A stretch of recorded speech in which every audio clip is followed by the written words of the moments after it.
My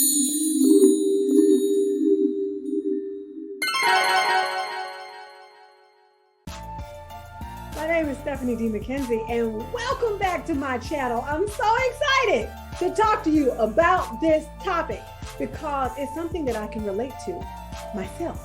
You know, as I reflect back on being a people pleaser, and now that I'm a recovering people pleaser, I've been really transparent about what that journey has been like, what I've been through. And I have to tell you, there was a time not too long ago that I did what I call a micro relapse. Tiny relapse. But what was so meaningful about that was that I did not know I was relapsing. In fact, it would be probably about 3 to 4 months after I stopped communicating with this person that I realized that I had engaged in a bit of a relapse. And I say that to you to say that if you're determined to stop people pleasing, then you will stop. But don't necessarily think that it's over, because sometimes there are different situations that can pull it out of you. Now, I'll let you in on a secret. I'm working on something that's going to help you guys navigate people pleasing in a very different way. At least I hope it will. So make sure that you're commenting below so that when that happens, we can let you know. And by the way, you know, we always do comment and win. So if you're not commenting, then you're not going to win anything. And as I've told you before, I love to give gifts. So we've been talking about people pleasing for quite some time. We're going to talk about it a little bit more. And we need to talk about people pleasing in relationships. And so today I thought was a good day to give some relationship advice to the people pleasers. Because one of the things that I realized in becoming an empowerment coach is that a lot of the reasons why people are not empowered is because they are engaged in people-pleasing behavior, but that people-pleasing behavior is showing up more often than not in their romantic relationships. Because listen, we've been taught a lot of crazy things about how to manage relationships. We've been taught that we need to give our all and that, you know, we cease to exist, and to be a good husband and to be a good wife means that you now exist to make another person happy. And let me break it down to you. You cannot make another person happy. That's a mistake. That's a complete mistake. That person needs to be happy on their own, just like you need to be happy on their own. Because when you're relying on somebody to make you happy, that's giving you or giving them too much power. And we don't want to do that. But what we can do is expect our relationships to add to our happiness. Like we're the pie and they're the cherry on top. That sounds delicious. Well, sort of. I mean, I'm not really into pie, but those of you who are, it sounded delicious, didn't it? So what relationship advice do I have for people pleasers? Because listen, I think if I'm honest, that is the place where a lot of my people-pleasing behavior showed up, and especially in romantic relationships, which is what we're going to focus on for this particular video. And so I thought about it and I was like, well, what do I tell you? I mean, the last one is probably going to be pretty obvious, but before we get to that, let me make sure that you've taken a moment to subscribe to my channel and make sure that you're checking that description box, because listen, I've got all kinds of free goodies in the description box. So if you're just watching the video and moving on, you are missing out. So before we get started on this, let me make sure that you pay attention to the description box, that you click the like button. And if you like what we're talking about, you like what I'm putting down, or if you're picking up what I'm putting down, make sure you're putting down that subscribe button. See what I did there? All right, so let's talk about it. So relationship advice for people pleasers. The first thing I'm going to tell you is to check the complaints. Check the complaints that you have about the relationship, because very often the complaints are going to tell you everything that you want to know, probably more than you want to know. Because for me, the questions always boil down to two things: reflection or projection. And in trying to determine whether somebody is projecting their ish onto you, so to speak, or if they're reflecting what you're not giving yourself, then you got to check the complaints. So if your complaints are something like, oh, this person doesn't seem to act like I'm a priority. This person doesn't seem to be putting in the same amount of effort that I'm putting into the relationship. Check your complaints, because they're going to tell you some things about yourself. And what I always kind of, recommend that our clients do is they take their complaints and they turn them inward. So if someone's not acting like you're important, are you acting as if you're important? If they're not making you a priority, are you making yourself a priority? That's where that reflection, projection thing kind of comes in, because they could be reflecting, or they could be projecting. If your answer to the question is, yeah, I'm treating myself like a priority, I'm making sure my needs are met and all this other stuff, then they're probably projecting. And that happens sometimes because, there's a lot of people that have been hurt in the world. They have gotten into relationships with individuals that were never worthy of what they gave them. And it has been a heartbreaking experience. It really has. It's been a heartbreaking experience. And many people haven't taken the time to heal and recover from that. And so they're bringing that hurt, that pain into their connection with you. And oftentimes it's making them control the narrative. We talked about that in another video, remember? So, and ideally, unfortunately, I guess I shouldn't say ideally, a lot of these people display people-pleasing behaviors, or they have.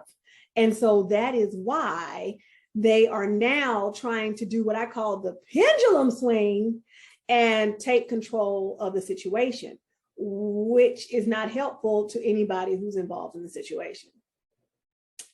So check your complaints. So this way you can figure out, is it a rejection, or is it a rejection, a reflection, or a projection, or is it a rejection? Because sometimes it's just flat out, that's just what it is.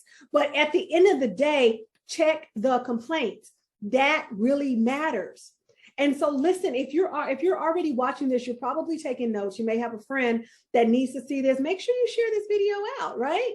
Don't keep it to yourself. Do not be stingy with the Steph. I'm Steph. All right. So what's another piece of relationship advice that I give to people pleasers? Well, if you're going to check the complaints, then check the effort. Because there are those moments where we might say somebody's not acting as if I'm a priority to them, when they really are. They just may not have the bandwidth to do everything that you want them to do, but they are putting in substantial effort. Now, before we get into what effort looks like, let me say this to you very clearly. You cannot have a conversation over text message.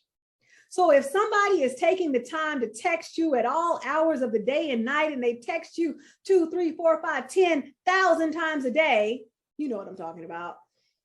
Do not mistake this for effort. It is very easy to text somebody, okay? Effort involves things such as picking up the phone, having robust conversations, making plans, following through on said plans. And listen, if you're in a long distance relationship and you're like, well, how does this apply to me? Same thing. Plans matter. Plans demonstrate the level of commitment and effort. If someone is always making plans with you, but they never show up, or they conveniently forget, that's very telling.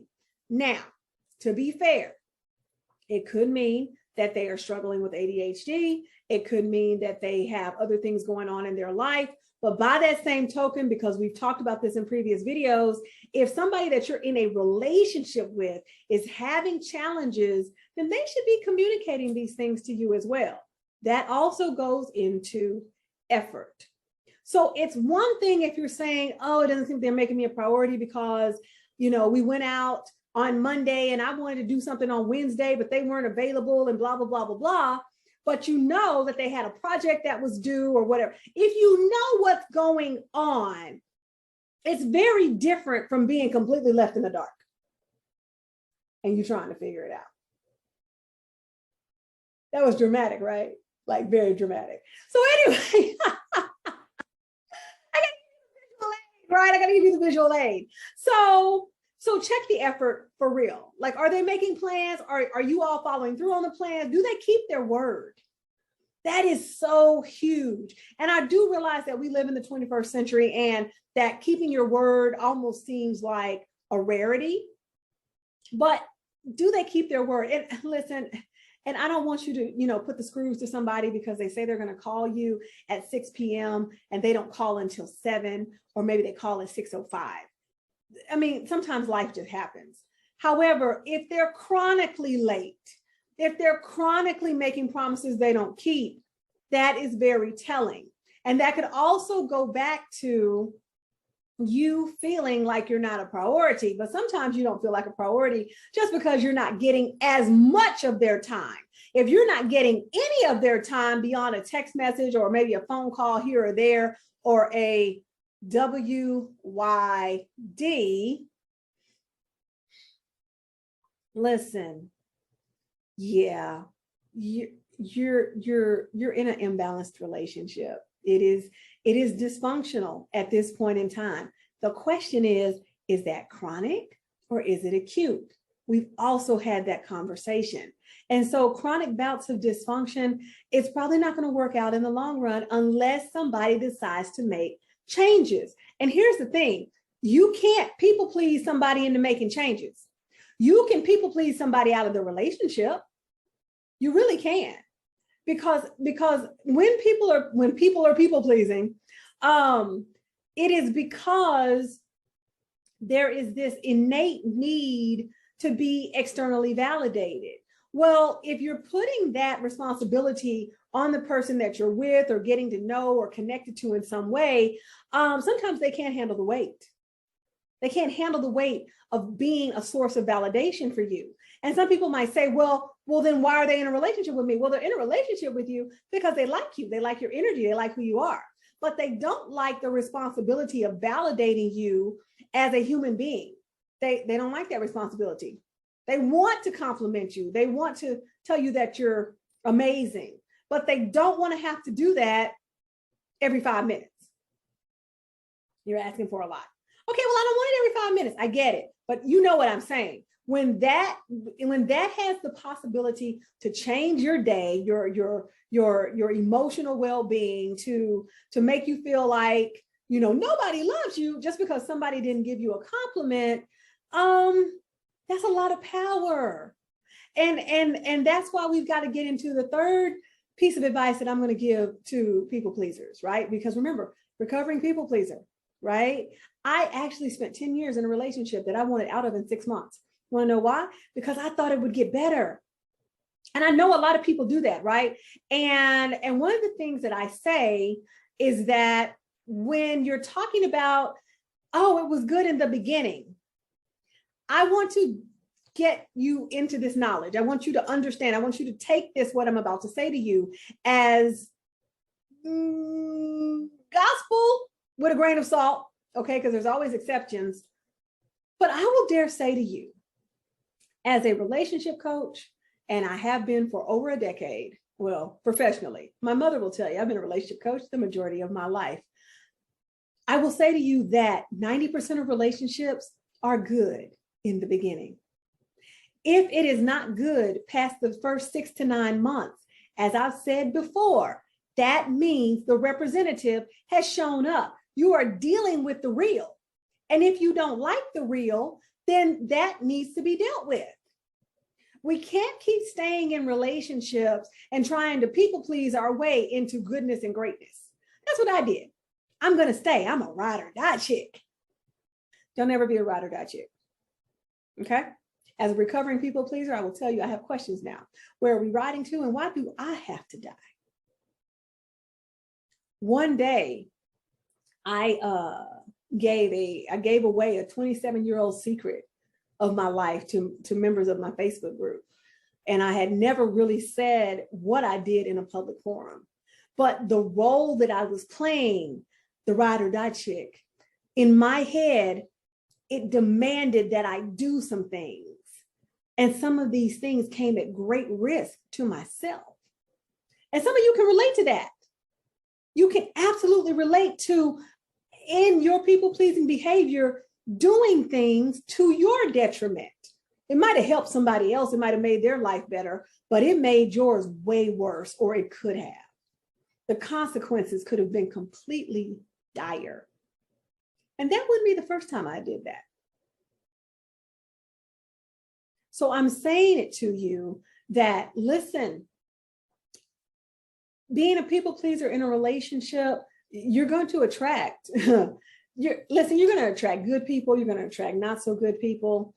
Most people will tell you you're going to attract narcissists or, predatory individuals. And you can definitely attract those people because predators know their prey. But then you can also attract people that just think you're a good person and they like your energy and they want to hang around you and they're not predatory. But your need for external validation can weigh on a relationship to the point where if it's a relationship with a good person, it's still gonna run amok. It doesn't have to be a bad person for the people pleasing to impact it negatively. What? And I know most people don't say that. They always say you attract what you are and all this other stuff. And yeah, I do believe there is some truth to that, but that's not the whole truth. That's not the totality of the truth. Okay? All right. So what comes next? Because I told you I had 3 things I wanted to say. I have 3 pieces of relationship advice for the people pleaser, right? So before I tell you that last one, what I want you to do is make sure that you have commented, liked, and subscribed, right? Because I think that's important. I think it's important that we remain connected together, and make sure you check out my playlist called the Shorts Collection. It is a whole lot of short videos that will absolutely help you. If you need like a short burst of information or inspiration, the Shorts Collection is where you need to go. And then also make sure that you check me out on Instagram as well as TikTok, and find me on Facebook if you want to. Let's connect. And if nothing else, join my group because it's free.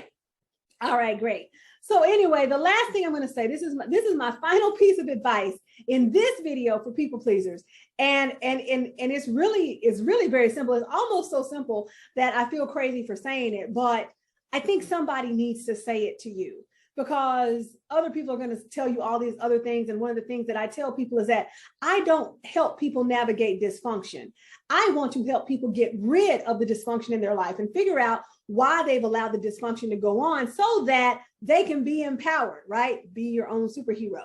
And so in that, I've got to say this to you, but you might be a little upset that I'm saying it to you, but guess what? Because I'm me, I'm gonna say it anyway. Are you ready? My final piece of relationship advice for people pleasers is stop people pleasing. Don't you click off, don't you go away, don't you get mad, stay right here. Because listen, at the end of the day, you being a people pleaser, it has roots in other parts of your life. It is a learned behavior. It is not something that you set out to become, but it is a response to conditions and circumstances that you have endured in your childhood, adolescence, and maybe even in adulthood. And so to have truly fruitful relationships, you got to stop with the people pleasing. You've got to stop with the part of you that is seeking that external validation, that is willing to overperform and overgive and overdo for others while you underperform, undergive, and underdo for yourself. Because your complaint is that you're not getting what you're giving. And I want you to get what you're giving. I want you to have a balanced relationship. I want you to feel like this is where I need to be. I am with a partner. I am never left in a lurch. We can communicate. Our needs are met. I want you to have that. And it's really hard to get when you're still people pleasing. And I'm not saying don't help people, and I'm not saying don't try to make people happy or do something for them that will put a smile on their face. I'm saying that doing that because in some way it validates you as a person is not helping you. You are worthy in your being, not in your doing. And I know it's going to take a minute for you to learn that and to accept that, but I've got tons of videos on how to stop people pleasing. And I want you to watch them. In fact, I'm probably going to put one in the description box below, right after you drop the comment, okay. Because it's a new season. And whomever you had to be or thought you needed to be to navigate previous seasons of your life, guess what? Those seasons are over.